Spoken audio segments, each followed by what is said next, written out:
Sure shot formula के YouTube channel में आपका स्वागत है। हमारे चैनल को सब्सक्राइब का बटन दबा के सब्सक्राइब करें और घंटी को दबा के सेव करें रेगुलर अपडेट्स पाने के लिए।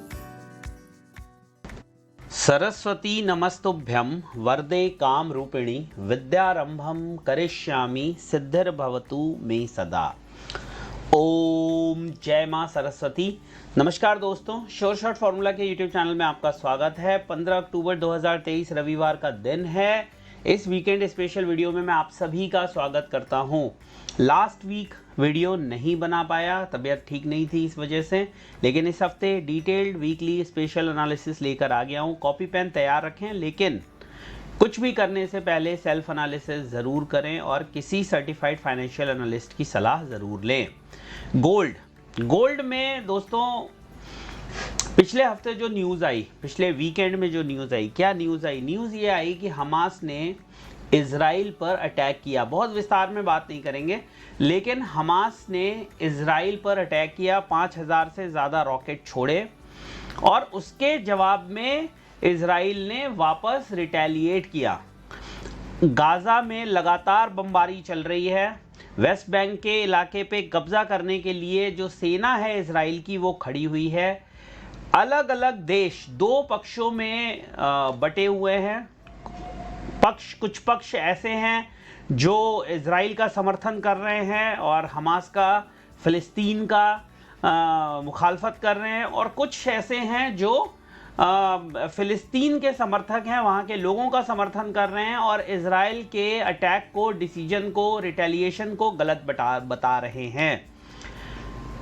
जब सैटरडे संडे में ये न्यूज़ आई तो मंडे को कोई बहुत बड़ी तेजी या कोई बहुत बड़ी मूवमेंट देखने के लिए नहीं मिली। रादर तेजी देखने के लिए मिली, बट वो एक कंट्रोल्ड तेजी थी। लेकिन लास्ट फ्राइडे यानी कि 13 तारीख की कैंडल ने सब कुछ बदल दिया। एक सिंगल कैंडल में सोने ने अपनी सारी गिरावट को रिकवर कर दिया और वो कैंडल बहुत इंपॉर्टेंट कैंडल बनी है। हम उसके बारे में बात करेंगे। लेकिन जैसे कि आप सब जानते हैं कि जब भी कोई जियोपॉलिटिकल इवेंट होता है उसमें हमें सोने चांदी में, फिर से मैं रिपीट कर रहा हूं, गोल्ड सिल्वर में स्पेसिफिकली एक मोमेंटम मूवमेंट बनते हुए दिखाई देता है।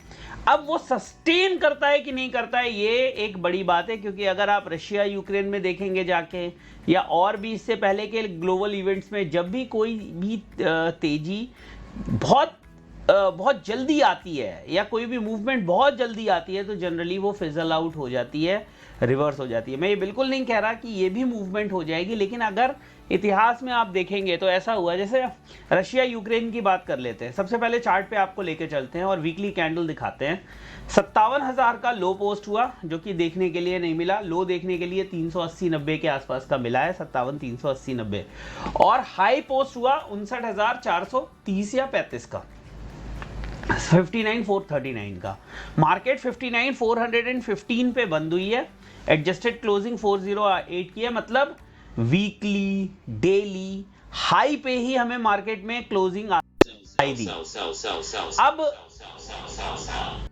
मार्केट में तेजी होते हुए दिखाई दी। लास्ट अगर आप देखेंगे तो एक ये जो कैंडल है, ये डेली पे मैं अगर आपको दिखाऊं तो भाई ये टोटल 5 दिन थे, 1 2 3 4 5।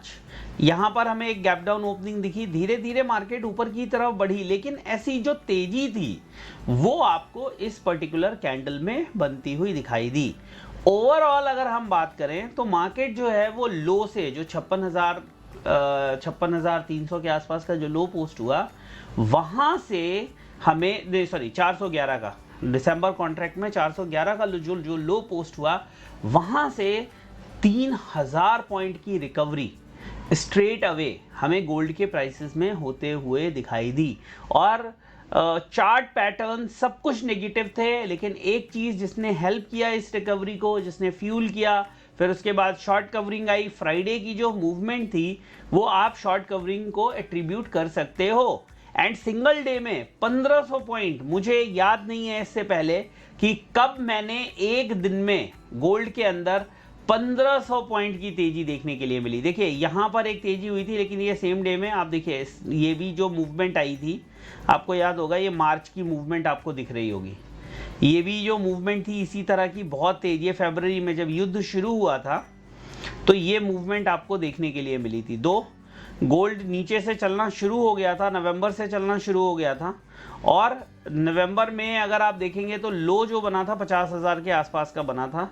फिर वहाँ से हमें ये तेजी होते हुए दिखाई दी, और ये तो 2023 का है, हमें 2022 का दिखाना है आपको। देखिए 2022 में ये है, ये फरवरी में जब जंग की शुरुआत हुई उसके बाद इस तरह से ये मूवमेंट बना, और मार्च में जाके मार्केट ने टॉप आउट किया, और टॉप आउट करने के बाद लगभग ये देखिए ये जो टॉप आउट हुआ था 55,500 के आसपास टॉप आउट हुआ, और वहाँ से एक तेज गिरावट हमें देखने के लिए मिला, जो 5,000 पॉइंट का डिक्लाइन हमें देखने के लिए मिला।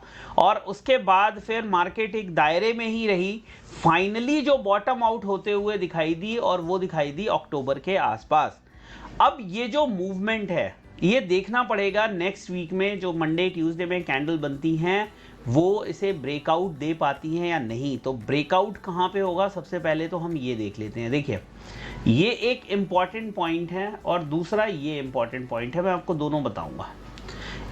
एक पॉइंट जो ये है वो है 59,600 के आसपास। 59,600 का एक हर्डल है, अगर इसके ऊपर मार्केट निकल जाती है तो जो नेक्स्ट इंपॉर्टेंट पॉइंट बनेगा वो बनेगा लगभग 60,100 का। तो 59,000 पहला पॉइंट क्या हुआ, 59,600। अगर ये निकल जाता है और मार्केट सस्टेन करती है तो जो नेक्स्ट पॉइंट बनेगा वो 60,100 का बनेगा, और अगर वो भी निकल जाता है तो फिर जो हाई हैं जो मार्केट ने नहीं देखे, ये जो हाईज हैं ये मार्केट ने लास्ट देखे थे 2 जून 2023 को, उसके बाद ये लेवल्स नहीं देखे हैं, और फिर ये जो लेवल निकल के आता है वो 60,350 60,400 के आसपास आएगा।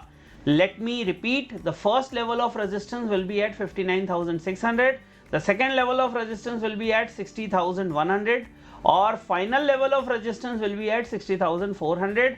बहुत ही इंपॉर्टेंट है ये, और अगर यहाँ से रिकवरी नहीं आती है, इसके ऊपर चली जाती है, तो फिर जो कहानी है वो खराब हो जाएगी। अगर हम थोड़ा सा इस लेवल की इंपॉर्टेंस को समझने के लिए इतिहास में जाएं तो आप इस कैंडल को देखेंगे, 60,455 का हाई बना है। ये देखिए 60,455 का हाई बना है, आप देख रहे हैं 59,232 का लो है, 60,455 का हाई बना है। नेक्स्ट कैंडल आप देखिए 59,705 का हाई बना है, 58,534 का लो बना है, फिर आप देखिए 58,810 का हाई, और ये फिर आप देखेंगे 59,975 का हाई, और फिर आप देखेंगे लो बना 58,405 का, और यहाँ से फाइनली एक ब्रेकआउट देखने के लिए मिला जो मार्केट को फिर दोबारा तेजी। तो ये जो जोन मैंने आपको दिया है, ये जो जोन मैंने आपको बताया है, यहाँ पर आपको मल्टीपल जगह देखिए, यहां देखिए, यहां देखिए, यहां देखिए, ये देखिए, ये देखिए, तो ये मल्टीपल पॉइंट्स पे ये एक रेजिस्टेंस और सप्लाई जोन बनता हुआ दिखा।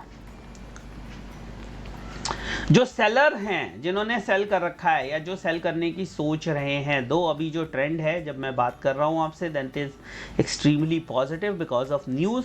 बट अगर जिनके पास सेल है, जो नीचे से सेल में फंसे हुए हैं, उनके लिए भी बताना ज़रूरी है ना। जैसे बायर्स के लिए मैंने 56,400 बोला था, तो सेलर के लिए भी लेवल बताना ज़रूरी है। अब सेलर जो है वो ध्यान में रखें, क्या लेवल ध्यान में रखें, तो भैया सबसे पहला ध्यान में रखें 59,600 59,600, उसके ऊपर 60,100, और फाइनल लेवल जो ध्यान में रखें वो रखें 60,400। भाई 60,400 के ऊपर अगर मार्केट नहीं टिकती है तो फिर ये जो तेज़ी है ये बहुत ही जल्दी फिजल आउट हो जाएगी, बहुत तेज़ी से फिजल आउट हो जाएगी। लेकिन अगर मार्केट रेजिस्टेंस के ऊपर सस्टेन करता है, टिकना शुरू कर देता है, तो हो सकता है हमें एक अपर कंसोलिडेशन देखने के लिए मिले। अब इसका पता मुझे मंडे या ट्यूसडे में एक अंदाज़ा मिल जाएगा। अगर मैं जो वीकली कैंडल फॉर्म हो रही है उसकी बात करें तो आप देखेंगे बॉडी तो अभी रेड है, बट एक बहुत तेज हमें मोमेंटम देखने के लिए मिला है। अब ये मोमेंटम कंटिन्यू होगा या नहीं होगा, जाहिर सी बात है जो वीकली रेजिस्टेंस था उसके ऊपर बंद 58,400 का वीकली रेजिस्टेंस था, 59,400 पे बंद हुआ है। ये कोई आम कैंडल नहीं है।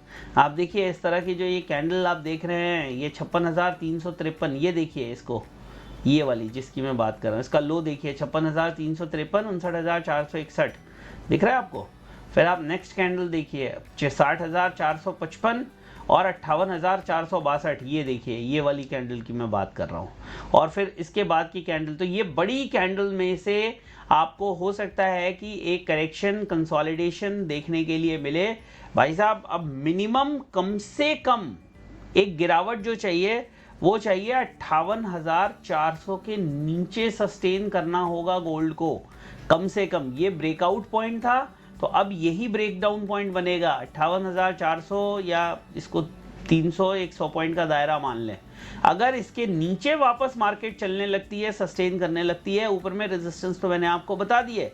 अब जो, क्योंकि ये जो मूवमेंट हुई है ना, ये एक बहुत फास्ट मूवमेंट हुई है, तो अब जो रेजिस्टेंस थे वो सपोर्ट बन जाएंगे। 58,400 300 ध्यान रखिए, ये ब्रेकआउट पॉइंट था, तो अब यही ब्रेकडाउन पॉइंट भी बनेगा। अगर इसके नीचे मार्केट जाती है तो फिर आप कुछ उम्मीद कर सकते हैं। अब मैं आपको कुछ एक रेजिस्टेंस और सपोर्ट मैंने आपको दे दिए हैं, एक कुछ सपोर्ट बता देता हूं मैं, इंपॉर्टेंट सपोर्ट्स हैं, याद रखिए। सबसे पहला ही सपोर्ट मार्केट में 58,400 के पास है, ठीक है। सबसे फर्स्ट सपोर्ट ही 58,400 के पास है। अगर ये ब्रेक हो जाता है, इसके नीचे मार्केट सस्टेन करती है, तो फिर जो इंपॉर्टेंट सपोर्ट बनेगा 58,100, और अगर ये भी टूट जाता है तो फिर 57,850। अगर आप सेलर हैं, सेलिंग कर रखी है, तो पैनिक ना हो। आप देखें आपकी कैपेसिटी क्या है, आपके पास कैपेबिलिटी क्या है, उसको रिव्यू करें, पैनिक ना करें। थोड़ा सा सोच समझ के ठंडे दिमाग से डिसीजन लें। अगर आपने जल्दीबाजी में बहुत बड़ी क्वांटिटी कर ली है, उसको सही जगह पे लाएं। और मैं ये बिल्कुल नहीं कह रहा कि आप बिना सोचे समझे सेल पोजीशंस को होल्ड करें, लेकिन पैनिक ना करें, सोच समझ के डिसीजन लें। ऐसा ना हो कि आप जो निकलें वो लास्ट आपका एग्जिट पॉइंट हो और उसके बाद मार्केट में 1-2 हज़ार पॉइंट की गिरावट हमें देखने के लिए, 1,500 पॉइंट की गिरावट देखने के लिए मिल जाए और आप फंस जाएं। तो प्लीज़ पैनिक ना करें, प्लीज़ पैनिक ना करें, सोच समझ के होशो हवास में डिसीजन लें। हो सकता है कि आपको अच्छा मौका मिल जाए एग्जिट का। आई एम नॉट सेइंग कि आप आंख बंद करके सेल करें, लेकिन जो मैंने आपको लेवल्स बताए हैं उनको आप ज़रूर वॉच करें। और फाइनल लेवल मैंने जो सेलर्स के लिए बोला है वो 60,400 है। और भाई बायर के लिए जो एक इम्पॉर्टेंट लेवल मैंने दिया है वो 58,400 है। अगर मैं युद्ध के फ्रंट पे बात करूं तो युद्ध में जो है बहुत ही ज़्यादा न्यूज़ आ रही हैं, लेकिन हाँ एक चीज़ मैं ज़रूर बोलना चाहूँगा कि अगर कहीं से भी कोई भी एक पॉजिटिव न्यूज़ आती है, अगर कोई भी कोई एक फ्रैक्शन ऑफ न्यूज़ भी आती है जो थोड़ी पॉजिटिव होती है, युद्ध में युद्ध के लिए थोड़ा सा सूदिंग न्यूज़ होती है, तो उसका एक जो एडवर्स इम्पैक्ट है वो गोल्ड सिल्वर के प्राइसेस पर आपको ज़रूर पड़ता हुआ दिखाई देगा। लेकिन अगर इसी तरह से खेमेबंदी होती रहती है, चीज़ें इंटेंसिफाई होती रहती हैं, तो फिर मार्केट यहाँ से और ऊपर भी जा सकता है। जनरली जब इस तरह की चीज़ें होती हैं तो फिर मार्केट अपने हिसाब से रिएक्ट करता है। लेकिन जब आप देखेंगे वॉर हुआ, इस तरह की चीज़ें हुई, तो आप देखिए क्या हुआ है, 55,500 ये। और ये बड़े बड़े मूवमेंट्स मार्केट में, क्योंकि न्यूज़ आ रही हैं, वॉर न्यूज़ आ रही हैं, तो इस तरह की बड़ी बड़ी मूवमेंट्स होती रहेंगी। अगर आप इन मूवमेंट्स को नहीं झेल सकते, आप इतना रिस्क नहीं ले सकते, इतना टेंशन नहीं ले सकते, तो मेरी आपको एडवाइस है stay away from the market for some time. अगर आप इतना जो है ऊपर नीचे नहीं देख सकते तो मार्केट से थोड़े समय के लिए दूर रहें। ओवरऑल रेजिस्टेंस और सपोर्ट बता दिया, अभी कोई बायसनेस नहीं है, बट हाँ एक राय मैं आपको फिर से दे के जा रहा हूं, भाई पैनिक मत करिए, पैनिक मत करिए। ऐसा ना हो कि आप लास्ट व्यक्ति हो जो पैनिक में निकल जाएं और उसके बाद मार्केट रिवर्स कर जाए। तो जो भी करें सोच समझ के, अगर आपकी 2 लॉट की कैपेसिटी है तो 2 मिनी करें, 5 लॉट की कैपेसिटी है तो 1 लॉट गोल्ड का करें या सिल्वर का करें, ताकि आप अपने रिस्क को मैनेज कर सकें। याद रखिए यही अपॉर्चुनिटीज भी होती हैं, यहीं पे आपको बड़े प्रॉफिट्स भी कमाने का मौका मिलता है। तो please be clear, don't panic, levels देखते रहें। टेलीग्राम चैनल है हमारा श्योर शॉट फॉर्मूला फैमिली, उसको ज्वाइन कर लें। वहाँ पे मैं जो अपडेट्स डालता हूँ वो आपके काम आएंगे। बहुत से इंपॉर्टेंट अपडेट्स हैं, जब भी मुझे क्लियर रिवर्सल दिखेगा हो सकता है मैं वहाँ पर वो भी इन्फॉर्म कर दूंगा। तो वीडियो अच्छा लगा तो लाइक करिए। एक डिटेल वीडियो अगर आप देखना चाहते हैं इस वॉर न्यूज़ पे, उसके अपडेट्स चाहते हैं मैं कवर करूं, तो फिर मुझे कमेंट सेक्शन में बताइए। अपना प्यार इसी तरह से बनाए रखें। और अगर सिल्वर का वीडियो देखना है तो जल्दी से जल्दी इसको लाइक करिए, तो सिल्वर पे भी डिटेल एनालिसिस लेकर आता हूँ। मिलते हैं नेक्स्ट वीडियो में, तब तक के लिए जय हिंद, वंदे मातरम।